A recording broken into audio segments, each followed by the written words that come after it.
बोलिए शंकर भगवान की जय। श्री गणेश भगवान की जय। भगवती मैया की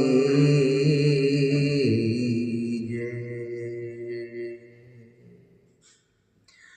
श्री शिव महापुराण के अंतर्गत उमा संहिता जी की पंचम संहिता है और इसके अध्याय 30वें में आज हम प्रवेश करेंगे, जिसमें वर्णन है ब्रह्मा द्वारा स्वयंभुव मनु आदि की सृष्टि का वर्णन।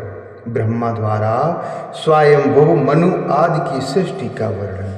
सूत जी बोले, सृष्टासु प्रजाश्वेव आप्यवोऽथ प्रजापति। संसृष्टासु प्रजास्वेव आप्यवोऽथ प्रजापति। लेभे वै पुरुषः पत्नीं शतरूपामयोनिजां। पत्नीं शतरूपामयोनिजाम्।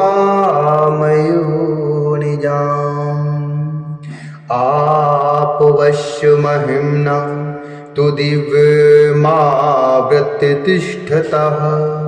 आपवश्यमहिम्ना तु दिव्यमावृत्य-तिष्ठतः। धर्मेणैव महात्मनः शतरूपाप्यजायते। धर्मेणैव महात्मनः शतरूपाप्यजायते। शतरूपाप्यजायते। सूत जी बोले, इस प्रकार अयोनिज मानस प्रजाओं की रचना हो जाने के बाद आपव प्रजापति पुरुष अर्थात मनु ने अयोनिज शतरूपा नामक पत्नी प्राप्त की। अपनी महिमा से धुलोक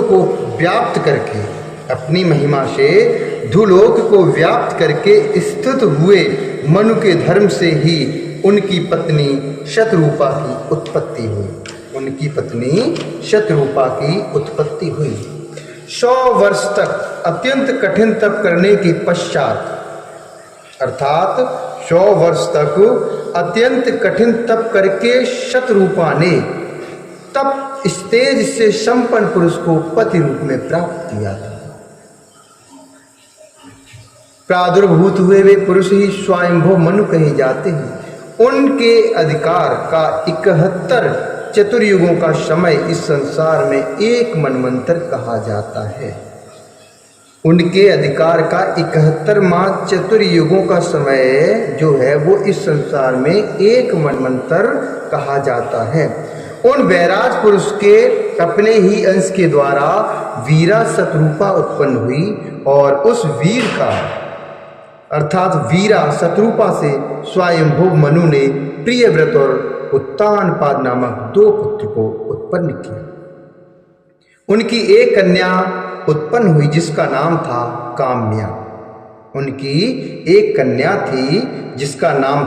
काम्या। वह महाभागा काम्या कर्दम प्रजापति की भार्या हुई। काम्या के सम्राट साक्षी और अविट प्रभु नामक 3 पुत्र हुए। प्रभु उत्तानपाद ने इंद्र के समान अनेक पुत्रों को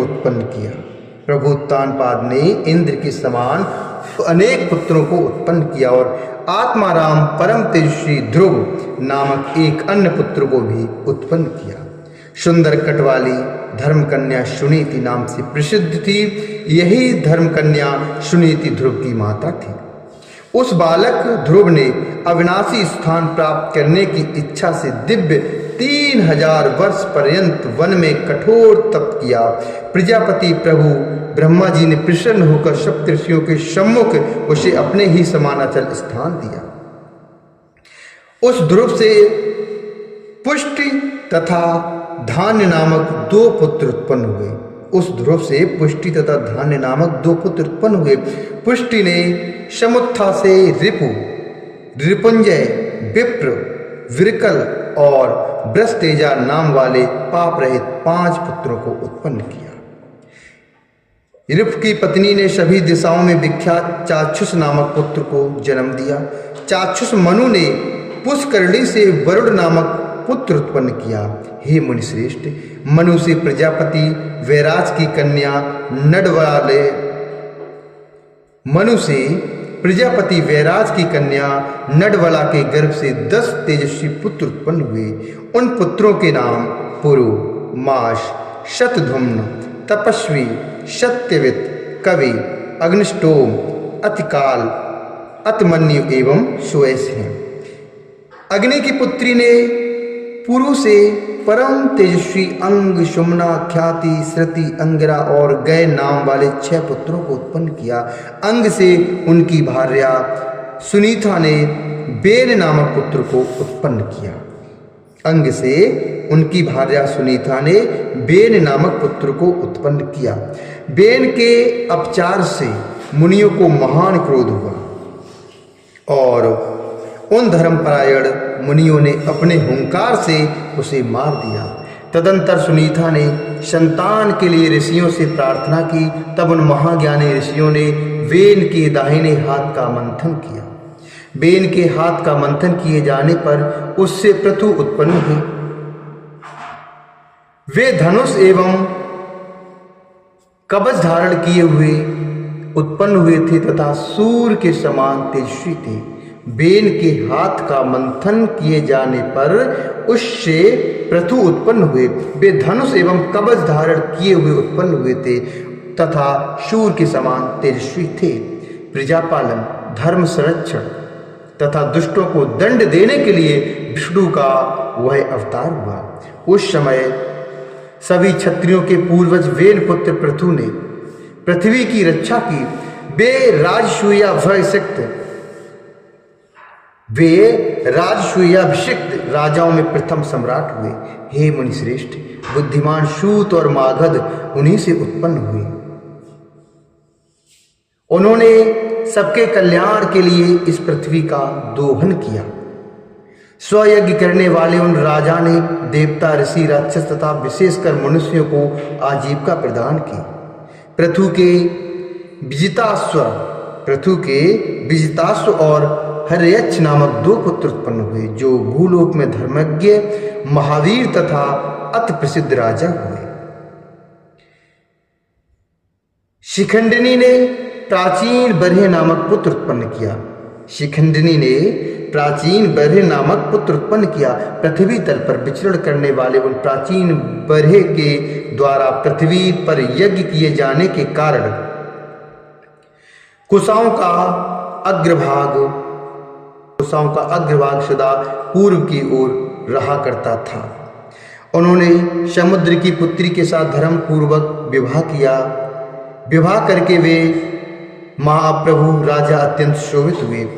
समुद्र कन्या के गर्भ से अनेक यज्ञों के कर्ता उन प्राचीन बृहद ने दिव्य 10 पुत्रों को जन्म दिया।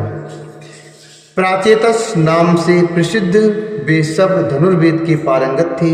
अनुकूल धर्म का आचरण करने वाले उन सभी ने शिव के ध्यान में संलग्न होकर समुद्र के जल में शयन करते हुए और रुद्र गीत का जप करते हुए 10,000 वर्ष पर्यंत कठोर तपस्या की। जिस समय वे तप कर रहे थे उस समय रक्षा न की जाती हुई पृथ्वी पर प्रजाओं का क्षय होने लगा और सारी पृथ्वी पर पेड़ ही पेड़ हो गए। जिस समय वे तप कर रहे थे उस समय रक्षा न की जाती हुई पृथ्वी पर प्रजाओं का क्षय होने लगा और सारी पृथ्वी पर पेड़ ही पेड़ हो गए। हे मुनिश्रेष्ठ, तपस्या से वर प्राप्त कर जब वे लौटे तो उन वृक्षों को देखकर उन्हें बड़ा क्रोध उत्पन्न हुआ और उन समर्थ तपस्वियों ने उन्हें जला देने का विचार किया। उन प्राचेतसों ने अपने मुखों से अग्नि तथा वायु को उत्पन्न किया। वायु ने उन वृक्षों को उखाड़ डाला और अग्नि ने उसे भस्म कर दिया। वायु ने वृक्षों को उखाड़ डाला और अग्नि ने उसे भस्म कर दिया। तब वृक्षों का क्षय देखकर और कुछ ही वृक्षों के शेष रह जाने पर प्रतापी राजा चंद्रमा उनके समीप जाकर कहने लगे। सोम बोले, हे प्राचीन बर्हे के पुत्र राजाओं, कोपम जिच्छत राजानः सर्वे प्राचीन बर्हिषः अनभूतानुकन्येयं वृक्षाणां वरवर्णिनी भविष्यं जानताशा तु धृता गर्भेण वै मया भार्या वो वस्तु महाभागाः सोमवंशी विवर्धिनी।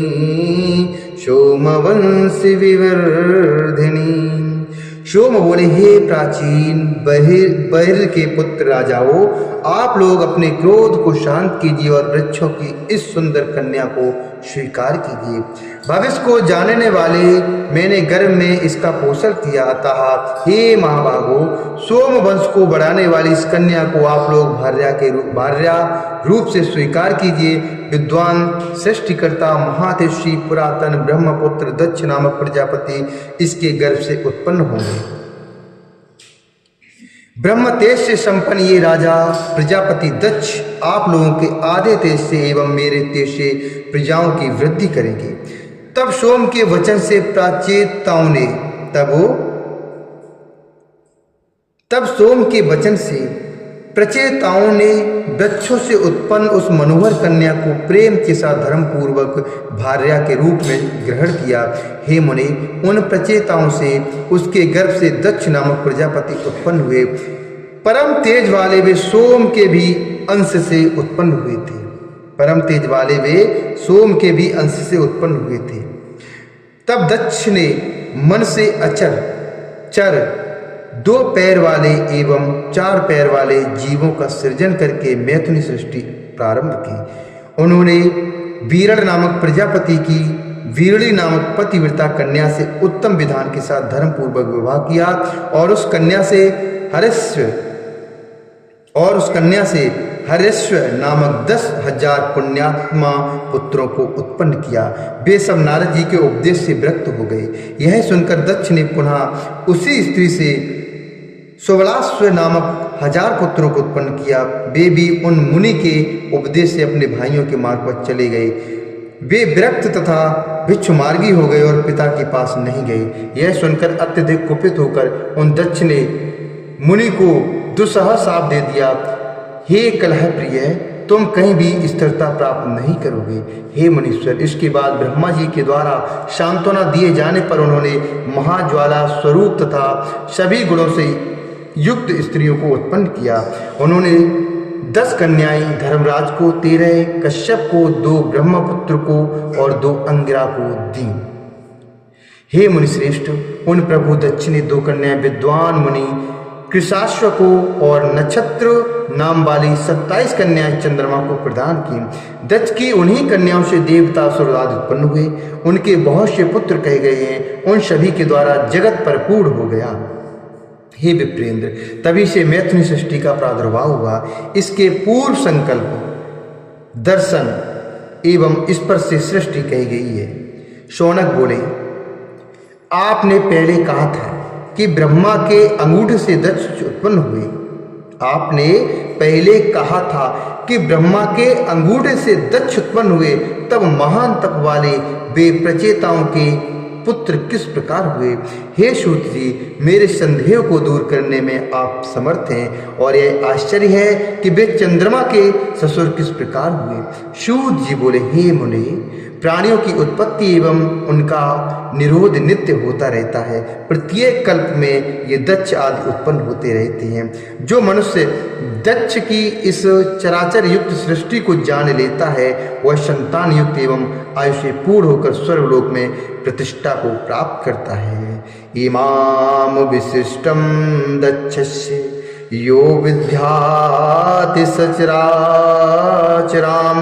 प्रजावाणायुषा पूर्णः स्वर्गलोके महीयते प्रजावाणा युषापूर्णः स्वर्गलोके महीयते। इति श्री शिव महापुराणे पंचम्युमाशयितायाम सर्गवर्णनम नाम त्रिंशोऽध्यायः। इस प्रकार श्री शिव महापुराण के अंतर्गत 5वीं उमा संहिता में सर्ग वर्णन नामक 30वां अध्याय पूर्ण हुआ। बोले शंकर भगवान की जय। श्री हरि नारायण भगवान की जय।